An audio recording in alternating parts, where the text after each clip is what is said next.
ಹಾಗೆ ಪ್ರೀತಿ, ಪ್ರೇಮ, ಮದುವೆ, ಸಂಸಾರ ಅನ್ನೋದು ಬಂದರೆ ಈ ಯಾರ್ಯಾರು ಮದುವೆ ಆಗಿರೋವಂಥವ್ರು ಇದ್ದೀರೋ ಮಾತಿನಲ್ಲಿ ನಿಗಾ ಇರಲಿ. ಹೆಣ್ಣಾಗಿರಲಿ ಗಂಡಾಗಿರಲಿ, ನೀವು ಏನು ಮಾತಾಡ್ತೀರಾ ಅದ್ರ ಬಗ್ಗೆ ನಿಗವನ್ನು ಇಡಿ. ಗಂಡ ಹೆಂಡತಿಯ ಮಧ್ಯೆ ಸಾಮರಸ್ಯ ತುಂಬ ಅವಶ್ಯಕತೆ.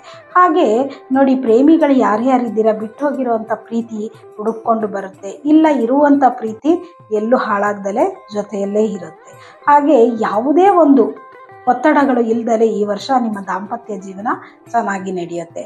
ಹಾಗೆ ಮಕರ ರಾಶಿಯ ವಿದ್ಯಾರ್ಥಿಗಳಿಗೆ ಅದ್ಭುತವಾದ ವರ್ಷ ಹೇಳ್ಬೋದು. ಈ ವರ್ಷ ಹೈಯರ್ ಸ್ಟಡಿ ಮಾಡುವಂಥವ್ರು ಏನು ಎಜುಕೇಷನಲ್ಲಿ ನೀವು ಪರೀಕ್ಷೆಗಳನ್ನ ಬರೀಬೇಕು ಅಂತ ಇದ್ದೀರಾ, ನಿಮಗೆಲ್ಲರಿಗೂ ಕೂಡ ತುಂಬ ಒಳ್ಳೆಯದಾಗುತ್ತೆ.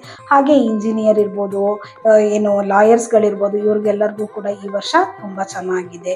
ಮಕರ ರಾಶಿಯವರ ಆರೋಗ್ಯ ಸಮಸ್ಯೆಗಳ ಬಗ್ಗೆ ಹೇಳಬೇಕು ಅಂದರೆ ಮೊಣಕಾಲು, ಮೊಣಕೈ ಪ್ರಾಬ್ಲಮ್ ಆಗುತ್ತೆ. ಆದ್ದರಿಂದ ವಾಯು ಎಳೆತ ಆಗುತ್ತೆ, ಶೀತದ ಒಂದು ವಾತಾವರಣವಿರುತ್ತೆ ಇಡೀ ವರ್ಷ ನಿಮಗೆ. ಹಾಗೆ ಮಕರ ರಾಶಿಯವರು ಯಾರ್ಯಾರಿದ್ದೀರಾ ನೀವೆಲ್ಲರೂ ಕೂಡ ಶನಿವಾರದ ದಿನ ಶಂ ಶನೇಶ್ವರಾಯ ನಮಃ ಅಂತ ಹೇಳಿಕೊಂಡು ಶನಿದೇವರ ದೇವಸ್ಥಾನಕ್ಕೆ ಹೋಗಿ ಎಳ್ಳು ಮತ್ತು ಎಳ್ಳೆಣ್ಣೆಯನ್ನು ದಾನ ಮಾಡಿ ಬರೋದ್ರಿಂದ ತುಂಬ ಒಳ್ಳೆಯದಾಗುತ್ತೆ. ಹಾಗೆ ಬಡಬಗ್ಗರಿಗೆ ಸಹಾಯವನ್ನು ಮಾಡಿ, ನಿಮ್ಮ ಮನೆಯಲ್ಲಿರ್ತಕ್ಕಂಥ ಹಿರಿಯರಿಗೆ ಕಾಲನ್ನು ಹೊತ್ತದ್ದು, ಹಾಗೆ ಅವರ ಸೇವೆಗಳನ್ನು ಮಾಡೋದ್ರಿಂದ ಕೂಡ ನಿಮಗೆ ಮಕರ ರಾಶಿಯವರಿಗೆ ಅದ್ಭುತವಾದ ವರ್ಷ 2026 ಅಂತ ಹೇಳ್ಬೋದು.